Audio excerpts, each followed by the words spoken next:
Yo guys, what is up? This is Coro at syempre yun nga no, welcome back dito sa ating channel. So for today, ang ating pag-uusapan is all about Rohan ulit. And this time, ang ating ifo-focus or ang ating i-discuss is kung paano magbenta ng crowns papuntang Ruby, tapos yung Ruby papunta sa cross, or matitrade natin to into cryptocurrency at syempre makakash out natin siya. Syempre tuturo ko rin dito yung kabaliktaran kung paano naman tayo bibili ng crowns gamit ang ating cryptocurrency if ever kailangan mo ng crowns at gusto mong gamitin ang iyong cryptocurrency. So with that said, tara proceed tayo dito sa video natin with Rohan 2. So yun guys, no, so you can see ito ang ating character. So level 62 na ako and malapit na mag-boss hunt.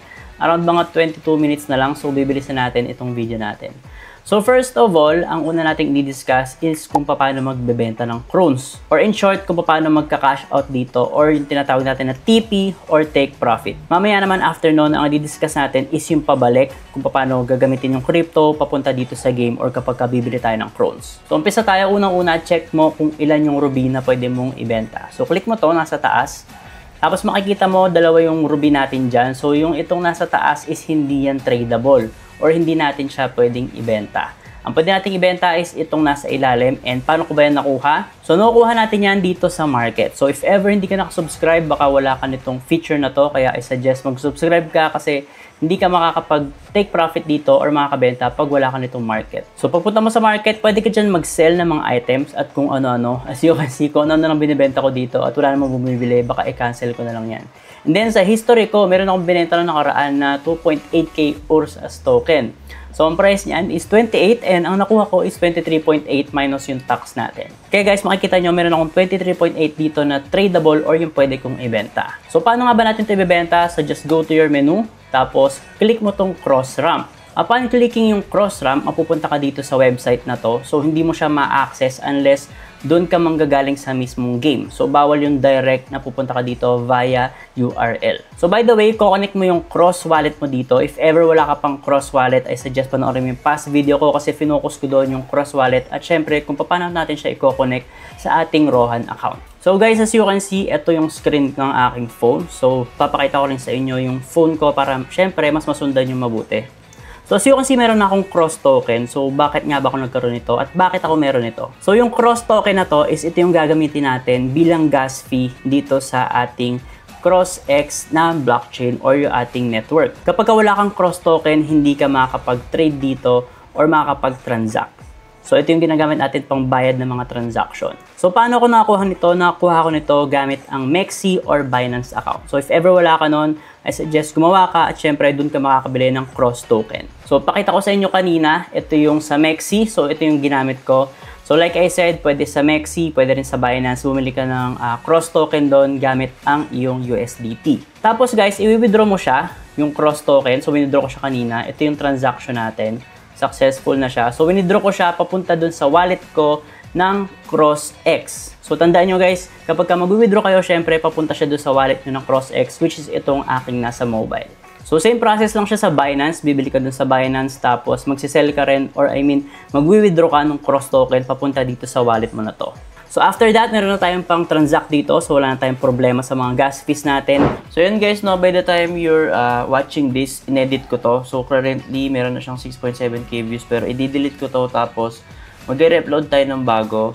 Kasi meron ako nakalimutan, so shout out nga pala kay Boss Albert, no, from our TikTok live kanina kasi pinaalala niya sa akin. Tsaka dito kay Kit. Kasi meron ako nakalimutan na step na very important. So guys, yung step na yon is itong pag-bridge natin. So sinabi ko kanina na pagkabili mo nung cross token sa Mexi o kaya sa Binance, so bibili ka doon, di ba? Pagkatapos mo bumili doon, ang gagawin mo is isi-send mo siya dito sa cross wallet mo. So kapag natanggap mo siya sa cross wallet mo guys, naka Binance Smart Chain pa siya. So as you can see, ito meron siyang Binance Smart Chain na logo. So magkaibang cross token yan. So ang matatanggap mo galing sa Mexi or sa Binance na token or cross token is merong logo nito. So para magamit mo siya sa cross wallet mo pang gas fee dun sa gagawin natin mamaya. So kailangan mo muna siyang i-bridge. So as you can see sa akin, nandito na siya. Nandito na siya sa ating cross chain. So originally nandito siya. So ang gagawin mo, i-bridge muna yan. So for example, lagay mo dito 5 or 50. Tapos, i-bridge mo yan dito. Tapos, isa-sign mo lang yung ating transaction. So, after signing the transaction, mapupunta na siya dito after few minutes. So guys, huwag nyo kakalimutan yung pag-bridge siya kasi kapag hindi nyo siya bridge papunta dito sa cross-chain, dito sa walang dilaw na logo, is hindi mo siya magagamit doon sa mismong pang-transaction natin na papakita ko sa inyo mamaya. So, ang next natin gagawin is i-assemble natin yung Ruby natin na nasa in-game. So, ulitin ko, ang aking tradable lang is around 23.8. So, dapat pagka-clinic ko itong assemble, yun yung lalabas na maximum na pwede kong i-assemble na Ruby X.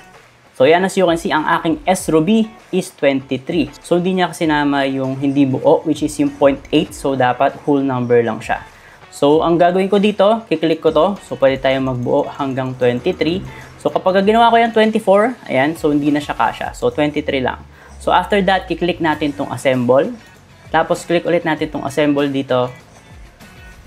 Tapos, guys, may makikita ka dyan na awaiting signature. So, ito yan. Sasign natin siya gamit yung ating wallet. So, make sure na dapat naka-on lang yung inyong wallet. So, click mo lang yung confirm. Tapos, signature complete. Tapos, hintay mo lang mag-go through yung transaction natin dyan. So, as you can see, nakapag-assemble na tayo ng Ruby X. So, pwede tayong pumunta sa main. After that, makikita nyo na meron tayong Ruby X. So, by the way, by observation, no, nakita ko na hindi nabawasan yung cross token natin. Meaning, walang gas fee na binayaran dito sa pag-assemble. So, next, dahil meron tayong Ruby X, ang gagawin naman natin dyan is iti-trade natin siya from Ruby X papunta sa cross token. So, ang next naman natin pupuntahan is itong website na to, which is yung x.crosstoken.io. So, ito naman, pwede mo naman siyang i-open directly via URL. So, ang URL nito is ililink ko na lang sa description para hindi kayo maligaw. So, ang gagawin mo una dyan is i-connect mo lang yung wallet mo. As you can see, naka-connect na ako dito. So, gagamitin mo lang yung phone mo, i-scan mo yung bibigay nila ditong QR code. Tapos, makakonect ka na dito just by signing in. Tapos, so tandaan nyo kanina, meron na tayong Ruby X kanina na 23. So, makikita natin yan pagka-click ko tong sell button. So, pagka nakita nyo yung sell button, makikita mo, meron ako ditong available na, ayan, 23 Ruby X. So, pwede ko siyang i-sell lahat. Ayan, so pwede ko siyang i-sell lahat. Pero take note lang na meron tayong dalawang mode dito, which is yung limit at market. So, pagka-click ko tong market, pwede ko siyang ibenta right now. Kapag yung limit, guys, ang meaning naman ng limit, para ka magsiset ng order dito or magsiset ka ng price kung saan ka magsisell or magbabay. So, for example, nakalimit ako ng sell dito sa 0.08. Kapag ka hindi tumutungtong dyan yung ating price, hindi magsisell yung aking account. Pero guys, kapag ka tumutong dyan or lumampas dyan, basta na-trigger natin yung 0.08 at nakaset yung limit natin doon, masisell yung ating nakalagay doon na Ruby token or yung ating Ruby X. So, ginagamit lang yun kapag siguro busy ka tapos hindi mo kayang bantayan yung chart at gusto mo na makapag-trade dun sa price na yon. So, as you can see, kung maakyat-akyat baba siya. So, yung iba dyan is nakasell banda dito sa 0.06 or 0.07. So, nakasell limit yan. Madalas yung iba dyan. Tapos, yung iba naman sa atin is naka-buy limit dito sa ilalim kasi bumibili sila dito sa mababa. Either tinetrade nila yung Ruby X or ginagamit nila yon pang bili ng crowns in-game. So, going back, ang gagawin mo lang dito kung gusto mo mag-sell is sell.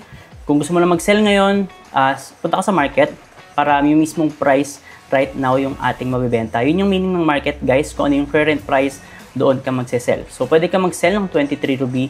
Pagka-click mo yung sell, click mo lang din to para ma-approve. Tapos, after that, may lalabas tayo dito na transaction. So, itay mo sa wallet mo, dapat lumabas dyan ang iyong transaction. So, confirm mo yan. As you can see, meron tayong fee na kailangan, which is yung cross. Kaya, kailangan mo ng cross token na pang-gas fee dito. So, pagka-click mo yung confirm natin. So, ayoko talaga dapat magbenta, pero for the sake of this video, papakita ko lang sa inyo. So, guys, as you can see, nakapag-sell na tayo. So, confirm natin yan. Tapos, sell confirm lang natin, no? So, guys, yung una nating kinonfirm doon is yung ating approval, no? Na pwede nilang galawin yung ating Ruby X token. So, ito pa lang yung actual na sell natin. So, click ulit natin yung confirm para makapag-sell na tayo ng Ruby token at this current price. So, as you can see, may nakalagay tayo dito na sell is successfully completed. Ayan. So, confirm natin to. So, kapag ni-refresh ko to, guys, yung cellphone ko, dapat madadagdagan yung ating cross token. So, right now, meron akong 67.3. So, pag-refresh natin, meron na akong 68.43. So, dagdagan ako ng konting-konti. Kasi guys, 23 tokens lang naman yung ating binenta. O nga pala guys, so isisingit ko lang din to. Kasi nakalimutan ko rin to kanina. So, ang gagawin mo guys, after mo ibenta yung Ruby X mo papunta sa cross token, pwede mo siyang i-send sa Mexi or sa Binance account mo. Tapos, dun mo siya ibibenta into USDT. So, ang gagawin mo dyan, yung cross mo, i-bridge mo muna siya. So, for example, bridge ko siya 50. Ayan. So, pagka-continue mo dyan, may lalabas na transaction dito. So, hindi ko na siya papakita kasi hindi ko naman siya i-bridge. So, basta ang gagawin niya, i-bridge nyo siya para magkaroon siya nitong dilaw na logo, which means nasa Binance Smart Chain na siya. So, after that, tsaka nyo siya i-deposit or ipapadala doon sa Mexi nyo or sa Binance account nyo. So, tandaan nyo guys, huwag nyo kakalimutan na i-bridge muna siya papunta or pabalik dito sa Binance Smart Chain bago kayo mag-send papunta dun sa Binance account nyo or dun sa Mexi account nyo. Kasi mawawala yung token nyo pag sinend nyo yung cross token na galing sa cross-chain network papunta doon sa Binance account nyo or Mexi account. Kasi guys, magkaiba yung cross token ng cross-chain tsaka yung Binance Smart Chain. So, kailangan mo muna siyang i-bridge para syempre ma-recognize siya nung Binance Smart Chain which is yung supported ng Mexi at Binance account natin. So, yun, sana nagme-make sense yung sinabi ko at syempre kung may mga questions kayo, i-comment nyo lang down below. So, now, paano naman kung pabalik naman tayo, gusto mong gamitin yung cross token mo papunta sa in-game or kung gusto mo nang bumili ng Crones. So, una guys, ang gagawin mo, punta ka dito sa game, tapos pindutin mo tong Cron Trade. So, ulitin ko, kapag wala kang subscription, hindi mo to magagamit. So, click mo tong Cron Trade. Pero bago pala yan guys, no, yung ginawa kong example kanina, para nagka-ruby ako, is nagbenta ako ng item or yung token for Codex. Pero another way of gaining ruby is magsesell ka nitong Crones natin. So, meron tayong dalawang Crones dito. So, isa yung gold yung icon, isa naman is yung silver. So, yung silver is ito yung hindi natin trade or hindi mo pwedeng ibenta into ruby. So, ito, meron akong 9M na pwede kong ibenta. So, pagkapunta ako dito sa menu, tapos click ko tong Cron Trade, pwede ako mag-sell ng around 9.3M. Ayan. So, ang equivalent ngayon right now is 186.32 ruby. Yun yung makuha ko pag nag-sell ako ng 1M. And kapag bibili naman ako, same lang din naman siya. So, yun. Ang didiscuss naman natin, paano kung gagamitin mo yung cross token mo, papunta in-game or bibili ka ng Crones. So, sobrang simple lang ang gagawin mo. Tatandaan mo lang kung ilan yung gusto mong bilhin. So, for example, gusto kong bumili ng around 1M. So, ang gagawin mo dyan, kailangan mo ng 186 ruby token or 186.32. Pero I suggest gawin nyo na lang na whole number, no? For example, 186.32, gawin yung 187. So, ang gawin natin, babalik lang tayo dito sa website na to, which is dito tayo bibili ng Ruby X. So, ang gagawin mo dyan, punta ka sa buy. Tapos, ayan, like I said, no, pwede ka mag-limit or market. Pero, for the sake of this example, tatry natin bumili ngayon. So, dapat naka-market tayo. Tapos, try natin bumili ng... So, guys, bago ka bumili, compute mo muna kung ilan yung kailangan mong cross token. So, kailangan natin kanina is 187 ruby, di ba? So, check ulit natin. Ayan, 187. So, by calculating, gawin mo lang yung current price right now, for example, 0.0495, ibangga mo or i-times mo sa 187. So, ang ginawa ko kanina is 0.056 kasi yun yung value kanina. So, ito na lang yung gagawin ko. So, 10.47 or 10.48 na cross token. So, gagawin ko, adjust ko yan. So, I think pwede ka mag-type dito, no? 10.48. Ayan. So, ayan, 10.48 cross token. So, click natin yung buy. So, dapat makakabili ako ng Ruby or X Ruby or Ruby X token. So, buy natin yan. Tapos, syempre, meron din tayong transaction fee na babayaran at i-confirm natin to sa ating wallet. So, wait lang natin. Ayan, so yung kasi lumabas na siya. So, confirm natin yan. And after confirming, na-confirm na yung ating transaction at nakabili tayo ng Ruby X token. So, nga pala guys, kapag after nyo bumili, pwede nyo siyang i-refresh or hindi. So, refresh natin siya. So, dapat meron tayong Ruby X dito. So, hindi siya nakikita, no? So, manage tokens natin. Pag hindi siya nakikita, i-toggle nyo lang to. As you can see, naka-hide yung ating Ruby X. So, click nyo yan. Pagka nag-back kayo, makikita nyo nandiyan na yung ating Ruby token. So, yung Ruby token na yan is gagawin natin, pupunta tayo sa cross ramp. So, dito sa cross ramp, guys, as you can see, meron tayong Ruby X token.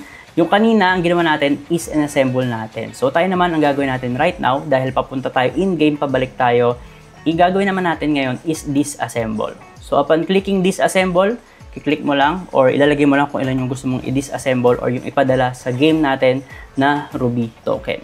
So, click natin itong disassemble, then disassemble ulit, and then, syempre may signature ulit tayo or sign na dapat i-confirm dito sa ating wallet. So, by the way guys, no, sa inyong wallet, dapat nyong alagaan yung private key at yung seed phrase nyo. Huwag nyo ipapakita yan kahit kanino. When it comes to address naman, okay lang kahit makita ng iba yung address mo, ang dapat mong alagaan is yung seed phrase at yung private key mo. Kasi guys, kapag nakita ng iba yung private key mo or seed phrase, is pwede nilang i-access yung wallet mo kahit ano pa yung password niyan. So yan guys, as you can see, nabawasan tayo ng 188 Ruby X kasi napunta na siya sa ating in-game. So check natin siya. So para ma-check mo yung Ruby mo na kinonvert mo mula dun sa website papunta dito sa game, is punta ka sa mail. Pagpunta sa mail, mapupunta yan dito sa Ruby Convert. Ayan, as you can see, meron tayong successfully completed. So ito yung kanina natin, so yung 23 Ruby natin, ginawa nating 23 Ruby X. So ito naman, yung 188 Ruby X natin, ginawa nating 188 Ruby token. Or pinadala natin dito sa game. So claim natin to para mapunta sa ating mismong character. So upon claiming, nadagdagan na yung ating Ruby dito. Tapos yun nga, kung gusto mo lang bumili ng Crones dahil meron ka ng Ruby at pwede mong gamitin yan sa market, punta ka lang dito sa Crone Trade.